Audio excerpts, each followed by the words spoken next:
73 años llevo en este mundo. 73 años de trabajo, sacrificio y dignidad. Pero esa noche, en la mesa de mi propia casa, todo cambió. La cena de cumpleaños de mi hija Elena había comenzado bien. Las velas parpadeaban sobre el pastel casero que horneé con mis propias manos temblorosas. Mis nietos corrían por el jardín. Todo parecía perfecto. ¿Cómo iba a saber que sería la última vez que me sentiría parte de mi propia familia? Roberto, mi yerno de 5 años, sirvió el vino más caro. Sonreía demasiado. Hablaba demasiado fuerte. Algo no estaba bien, pero no podía precisar qué. «Doña Carmen», dijo levantando su copa. «Usted que ha vivido tanto, ¿qué se siente ser un perdedor?» El silencio cortó el aire como un cuchillo. Entonces vinieron las risas. Elena fue la primera. Luego mis otros 2 hijos, Patricia y Miguel. Incluso mis cuñadas se sumaron a la burla. Solo yo permanecí en silencio, con el corazón fracturándose en 1000 pedazos. «Roberto, por favor», murmuré. No, doña Carmen. Es una pregunta seria». Sus ojos brillaban con crueldad. «Usted que nunca logró nada importante, que vive de la caridad de su hija, que no tiene ni un peso a su nombre. ¿Caridad? ¿Esta casa donde crié a mis 3 hijos después de que su padre muriera en un accidente? Esta casa que compré con mis ahorros de costurera». Pero guardé silencio. A veces el silencio es la mejor arma. Esa noche, después que todos se fueron, Elena se acercó a mí. Su rostro mostraba una extraña mezcla de vergüenza y determinación. «Mamá, necesitamos hablar». Mi corazón se aceleró. ¿Vendría a disculparse por la humillación? Roberto y yo hemos estado pensando. «Esta casa es muy grande para ti sola». ¿Sola? Llevaba apenas 3 meses viuda. El dolor por la muerte de Eduardo aún era una herida abierta. «Elena, por favor». «Ya decidimos, mamá. Vamos a vender la casa. Tú te mudas a un asilo. Nosotros necesitamos el dinero para el negocio de Roberto». Las palabras me golpearon como puñetazos. ¿El negocio de Roberto? ¿Qué negocio? Esta es mi casa, Elena. La compré con mi trabajo. No, mamá. Papá puso la casa a nombre de Roberto y mío hace 2 años. Tú no tienes derecho legal a nada. El mundo se tambaleó bajo mis pies. Eduardo había prometido que nunca haría algo así. Habíamos estado casados 50 años. ¿Por qué me traicionaría? Eso es imposible, Elena. Tu padre jamás... Aquí están los papeles, mamá. Extendió un folder. Todo legal. Firmado ante notario. Mis manos temblaron al ver la firma de Eduardo. Era real. Mi esposo, el amor de mi vida, me había dejado sin nada. Pero había algo extraño.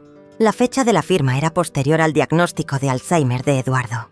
¿Cómo podía haber firmado documentos tan importantes estando enfermo?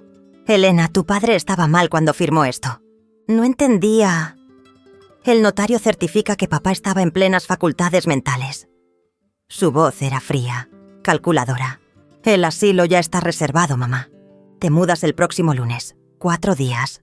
Me daban 4 días para abandonar el hogar donde había vivido 40 años. Esa noche no pude dormir. Caminé por la casa recordando cada rincón. El dormitorio donde nacieron mis hijos. La cocina donde preparé miles de comidas. El jardín que planté con mis propias manos. Todo perdido por la avaricia de mi propia hija y su marido. Pero mientras revisaba los papeles una y otra vez, noté algo. La letra de Eduardo en la firma era diferente, más firme, más clara de lo que había sido en sus últimos meses de vida. ¿Habría Elena falsificado la firma de su padre? Al día siguiente fui al banco. Necesitaba ver el testamento original de Eduardo. Si había algo sospechoso, tenía que descubrirlo. La empleada me miró con compasión. «Señora Carmen, lamento informarle que usted ya no tiene acceso a las cuentas. Su hija Elena es ahora la única beneficiaria». ¿Desde cuándo? Desde hace una semana. Ella trajo los documentos legales. Una semana. Justo después del funeral de Eduardo. Elena había actuado con una rapidez sospechosa. ¿Podría ver las fechas de los documentos?, pregunté. Lo siento, señora. Solo la señora Elena puede acceder a esa información ahora. Salí del banco con las manos vacías, pero con una certeza creciente. Me habían robado todo. Mi propia hija me había despojado de la herencia que Eduardo y yo construimos juntos. Pero Elena no conocía todos mis secretos. Durante 50 años de matrimonio, Eduardo y yo habíamos sido muy cuidadosos con el dinero. No confiábamos completamente en los bancos. Siempre guardábamos algo para emergencias. En el sótano de la casa, detrás de una pared falsa que solo Eduardo y yo conocíamos, había una caja fuerte. Dentro, joyas de mi madre, monedas de oro que Eduardo coleccionaba y algo más importante, documentos que Elena desconocía por completo. Esa noche, mientras ella celebraba su victoria en un restaurante caro con Roberto, yo bajé al sótano. Moví los ladrillos sueltos con manos temblorosas pero determinadas. La caja fuerte estaba intacta. Elena nunca había descubierto nuestro secreto. Dentro encontré el verdadero testamento de Eduardo, el auténtico, firmado 2 años antes de su diagnóstico, cuando aún estaba perfectamente lúcido. En él me dejaba todo: la casa, las cuentas bancarias, las inversiones que Elena desconocía, todo a mi nombre. Había también una carta dirigida a mí. Mi querida Carmen, si estás leyendo esto es porque algo malo ha pasado. Siempre sospeché que alguien podría tratar de aprovecharse de mi enfermedad. Por eso hice 2 testamentos. El falso, que está en el banco principal, y este, el real, que solo tú conoces. Ve al abogado Mendoza. Él sabe qué hacer. Eduardo había previsto la traición de Elena. Mi esposo, incluso enfermo, había tratado de protegerme. Pero había más. Una segunda carta, esta dirigida a Elena. Hija mía, si algún día traicionas a tu madre, ten por seguro que pagarás las consecuencias. En el Banco Central, bajo el nombre de tu madre, hay una cuenta que desconoces. En ella está el verdadero patrimonio familiar, pero solo se puede acceder con el testamento real y mi carta de autorización. Si lastimas a Carmen, ella decidirá si mereces algo o nada. Sonreí por primera vez en días. Eduardo había puesto una trampa perfecta. Elena creía haber ganado todo, pero en realidad no tenía nada. La verdadera herencia, la cuenta millonaria que Elena desconocía, seguía siendo mía. Ahora solo necesitaba decidir cuándo y cómo usar esta información. ¿Debería revelar la verdad de inmediato? ¿O era mejor esperar? Dejar que Elena y Roberto celebraran su victoria antes de mostrarles quién tenía realmente el poder. Decidí esperar. Quería ver hasta dónde llegaban con su crueldad. Quería que cavaran su propia tumba. El lunes llegó demasiado rápido. El asilo atardecer dorado olía a desinfectante y desesperanza. Las paredes amarillentas, los pasillos infinitos, el sonido constante de televisores que nadie miraba realmente. Elena me dejó en la puerta como si fuera un paquete. Ya tienes todo lo que necesitas, mamá. Te visitaremos cuando podamos. ¿Cuándo podamos? Vivía a 20 minutos de distancia. Elena, por favor, recapacita. No tienes que hacer esto. Ya está decidido, mamá. Roberto tiene grandes planes para la casa. Va a remodelar todo. Su sonrisa era de pura satisfacción. Finalmente podremos vivir como nos merecemos. Me asignaron una habitación compartida con Esperanza, una mujer de 80 años que apenas podía caminar. La cama era dura, el baño compartido, la comida insípida. Pero yo tenía un plan. Durante la primera semana, observé y esperé. Elena vino 2 veces, solo para firmar papeles del asilo. Roberto no apareció nunca. ¿Tu familia no viene a verte?, me preguntó Esperanza. Están ocupados con cosas importantes, respondí. La segunda semana, Elena llegó radiante. Llevaba ropa nueva, joyas que nunca se había visto. ¿Cómo has estado, mamá? Bien, hija. ¿Y la casa? ¡Oh, mamá! Roberto es un genio. Ya empezó la remodelación. Va a quedar hermosa. Sus ojos brillaron. Y el negocio va excelente. Compramos 2 camionetas nuevas para transportar mercancía. ¿Qué mercancía? Roberto nunca había trabajado en nada serio. Me alegro por ustedes. Mentí. La tercera semana no vino nadie. Llamé a Elena, pero no contestó. Llamé a Patricia y a Miguel, mis otros hijos. Ambos me dijeron lo mismo. Mamá, Elena nos explicó todo. Estás donde tienes que estar. También ellos me habían dado la espalda, pero yo seguía con mi plan silencioso. Durante el día fingía ser una anciana derrotada. Por las noches, llamaba al abogado Mendoza desde el teléfono público del asilo. Señora Carmen, ya tengo todo listo. Los documentos están en orden. ¿Cuándo quiere proceder? Todavía no, doctor Mendoza. Necesito más información sobre las actividades de mi yerno. ¿Sospecha algo ilegal? Sospecho muchas cosas. Contraté a un detective privado con dinero de la cuenta secreta. Se llamaba Julián Vega, un hombre serio y eficiente. Quiero saber exactamente qué están haciendo Roberto con mi casa y de dónde saca dinero para su supuesto negocio. Julián aceptó el caso sin hacer preguntas. Una semana después tuve mi respuesta. Roberto no tenía ningún negocio legal. Estaba usando mi casa como bodega para mercancía robada. Las camionetas que Elena mencionó eran para transportar productos que Roberto y sus socios robaban de camiones en la carretera. Mi hogar se había convertido en el centro de operaciones de una banda de ladrones. Hay más. Señora Carmen, me dijo Julián por teléfono. Su yerno debe dinero a gente muy peligrosa. Mucho dinero. Por eso necesitaba vender la casa rápidamente. ¿Cuánto debe? Según mis fuentes, alrededor de 200.000 pesos. A un prestamista que no acepta demoras en los pagos. Roberto había usado la venta de mi casa para saldar deudas de juego y drogas. Elena probablemente no sabía nada, pero era cómplice por ambición. Era hora de actuar. Llamé al abogado Mendoza. Doctor, es momento de recuperar lo que es mío. ¿Quiere que proceda con la anulación de la venta? Quiero que proceda con todo. La anulación, la demanda por fraude y la denuncia por falsificación de documentos. ¿Está segura, señora Carmen? Su hija podría ir a la cárcel. Mi hija tomó su decisión. Ahora yo tomo la mía. El plan se puso en marcha esa misma tarde. Primero, Mendoza presentó ante el juez el testamento verdadero de Eduardo y las cartas que probaban la falsificación. La venta de la casa fue anulada inmediatamente. Segundo, se congeló la cuenta bancaria donde Elena había depositado el dinero de la supuesta venta.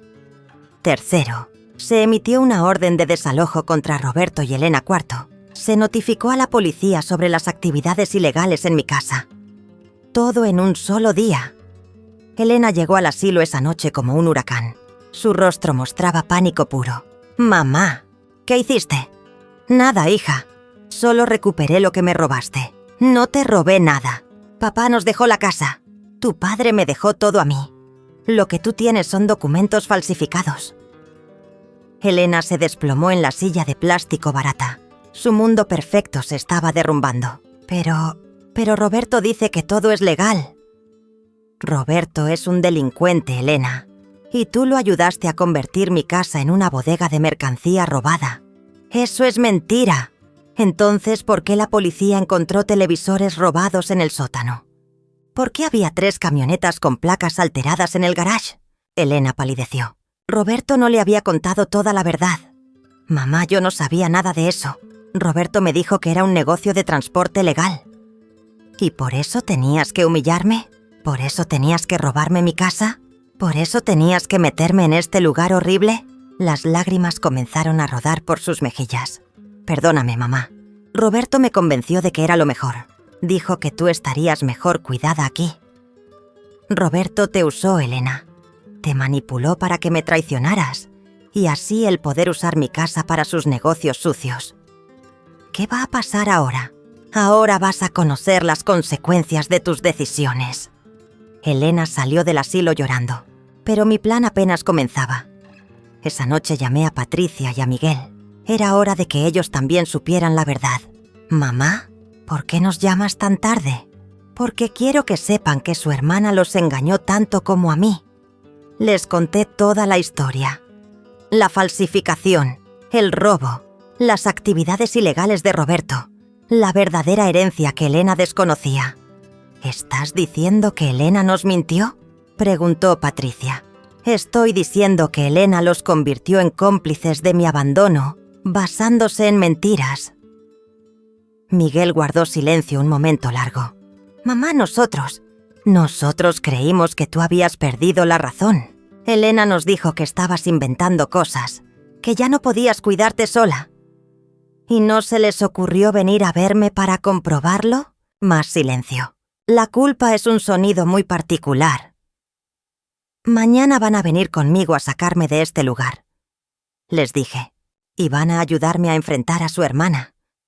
Por supuesto, mamá, lo que necesites. Pero faltaba la parte más importante de mi venganza, la sorpresa final que ni Elena ni Roberto verían venir. Al día siguiente, Patricia y Miguel llegaron al asilo con lágrimas en los ojos. Habían pasado la noche sin dormir, consumidos por la culpa. «Mamá, perdónanos», susurró Patricia abrazándome. «Fuimos unos cobardes». «No fuimos cobardes», corrigió Miguel. «Fuimos unos tontos. Elena nos manipuló igual que a ti». Los perdoné inmediatamente. Mis hijos habían sido víctimas también, solo que ellos no lo sabían. Juntos regresamos a mi casa. La escena que encontramos era devastadora. El jardín que planté durante décadas estaba destruido para hacer espacio a las camionetas. Las paredes tenían agujeros donde Roberto había instalado sistemas de seguridad para proteger su mercancía robada. Mi hogar había sido profanado. Elena estaba sentada en los escalones del frente, llorando. Roberto había desaparecido en cuanto supo que la policía lo buscaba. «Mamá», gimió al verme. «Roberto me abandonó. Se fue con el dinero que quedaba y me dejó sola con todos los problemas». «¿Dónde está el dinero de la venta de la casa?», pregunté fríamente. «Lo perdió apostando. Todo. No queda nada». Patricia y Miguel intercambiaron miradas de horror. Su hermana no solo me había traicionado, había destruido todo por un hombre que la abandonó al primer problema. «Elena», dije con voz tranquila, «quiero que llames a todos los familiares, a los tíos, a los primos, a todos los que estuvieron en tu cumpleaños. Diles que vengan esta noche a cenar». «¿Para qué, mamá?». «Para que escuchen lo que tengo que decir». Esa noche, 32 miembros de la familia llenaron mi sala. Los mismos que se habían reído cuando Roberto me humilló, ahora me miraban con curiosidad y un poco de temor.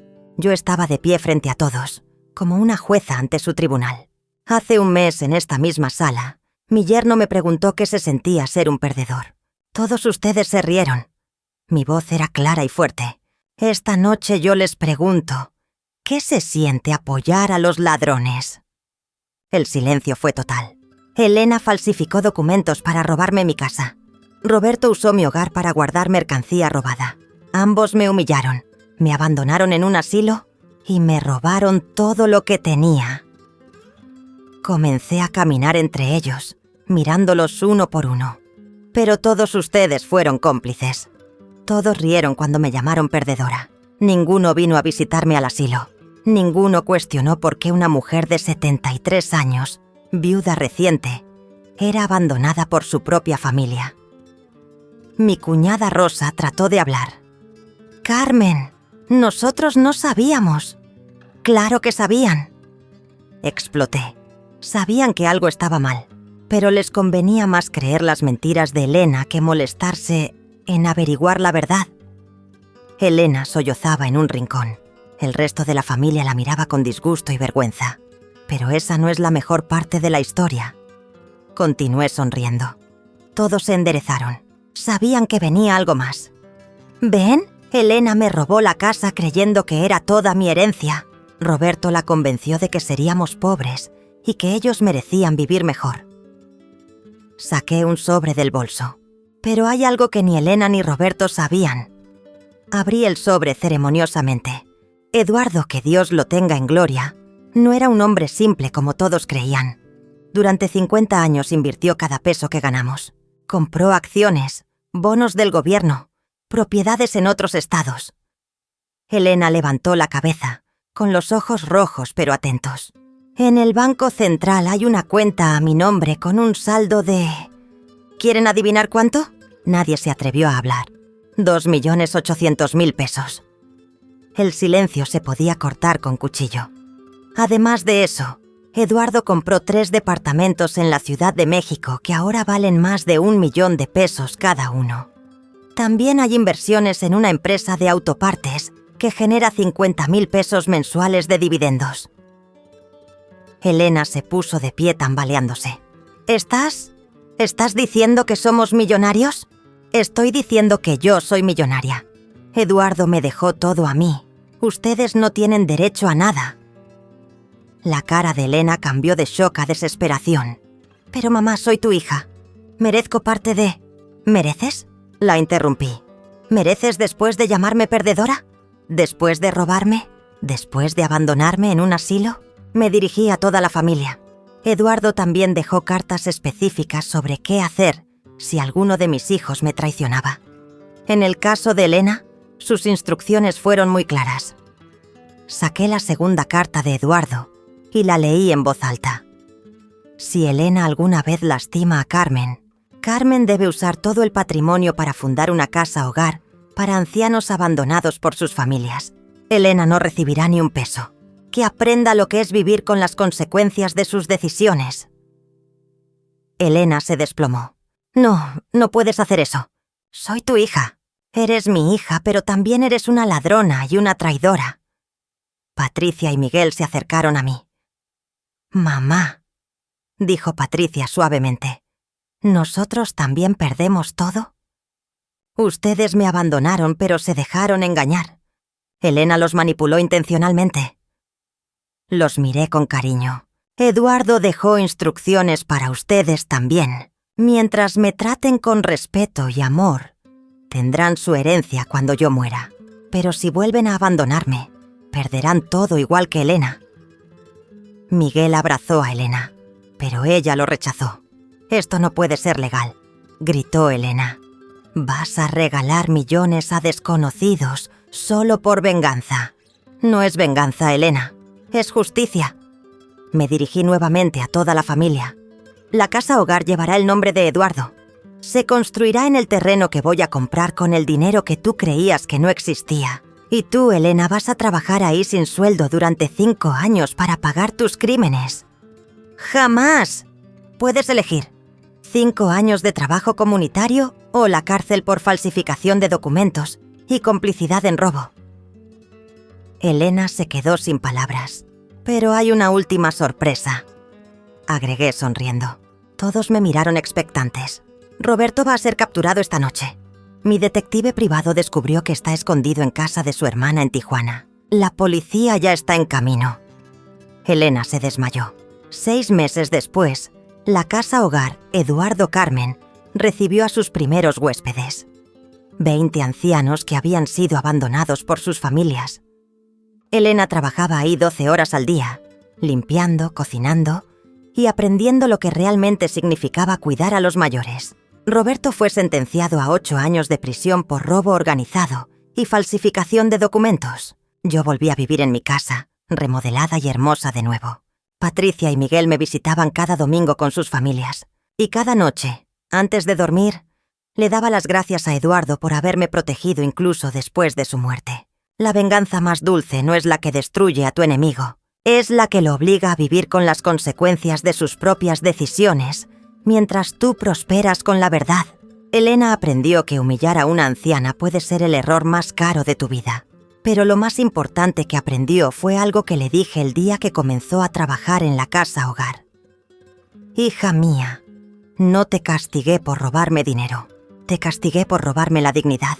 El dinero se puede recuperar. El respeto perdido, jamás. Y cada vez que veía a Elena limpiando los pisos donde ahora vivían ancianos como yo, recordaba las palabras que Roberto había pronunciado aquella noche. ¿Qué se siente ser un perdedor? Ahora él tenía la respuesta desde su celda en la prisión, y Elena la aprendía cada día, una lágrima a la vez.